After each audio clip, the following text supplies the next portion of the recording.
Mouth breathing, ಬಾಯಿಂದ ಉಸಿರಾಡೋದು ನಾವು ನೋಡಿದರೆ ಅದು ತುಂಬ ಕಾಮನ್ ಆಗಿ ನಮ್ಮ ಸರೌಂಡಿಂಗಲ್ಲಿ ಕಾಣಿಸ್ಕೊಳ್ಳುತ್ತೆ. ಬಾಯಿಂದ ಉಸಿರಾಡೋದು, ಬಾಯಿ ತಕ್ಕೊಂಡು ಮಲಗೋದು, ಬಾಯಿ ತಗೊಂಡು ನಿದ್ರೆ ಮಾಡೋದು, ಬಾಯಿ ತಗೊಂಡು ಕೂರ್ಸೋದು, ಈ ಥರ ಎಲ್ಲ ನಮ್ಮ ಪಕ್ಕದಲ್ಲಿ ಕಾಣಿಸ್ಕೊಳ್ಳುತ್ತೆ. ಅದು ನಾರ್ಮಲ್ ಆವೆ ಅಂದ್ಕೊಂಡು ನಾವು ಅದು ಮಿಸ್ ಮಾಡ್ತೀವಿ, ನಾವು ಅದು ಇಗ್ನೋರ್ ಮಾಡ್ತೀವಿ. But mouth breathing it's not a normal phenomenon to have. Mouth ಬ್ರೀತಿಂಗ್ದು ಕಾನ್ಸಿಕ್ವೆನ್ಸ್ ಹೇಳಿದಾಗ ನಂಬರ್ 1 ಅಡಿನಾಯ್ಡ್ ಎನ್ಲಾರ್ಜ್ಮೆಂಟ್, ಮೂಗಿನ ಒಳಗಡೆ ಮತ್ತು ಹಿಂದ್ಗಡೆ ಅಡಿನಾಯ್ಡ್ ಥರ ಗುಳ್ಳೆಗಳು ಬೆಳಿಬೋದು. ನಂಬರ್ 2 ಮೌತ್ ಬ್ರೀತಿಂಗ್ ಇದ್ದರೆ ಅದು ಸ್ಲೀಪಲ್ಲಿ ನಿದ್ರೆ ಮಾಡುವಾಗ ಉಸಿರಾಡೋಕ್ಕೆ ತುಂಬ ಕಷ್ಟ ಆಗುತ್ತೆ.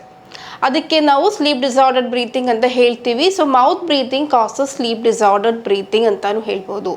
ನಂಬರ್ 3 ಮೌತ್ ಬ್ರೀತಿಂಗ್ ಇದ್ದರೆ ಏನಾಗುತ್ತೆ ಅಂದರೆ ಫೇಶಿಯಲ್ ಬೋನ್ಸ್ದು ಡೆವಲಪ್ಮೆಂಟು ಸಿಗ್ನಿಫಿಕೆಂಟ್ ಆಗಿ ಎಫೆಕ್ಟ್ ಮಾಡುತ್ತೆ.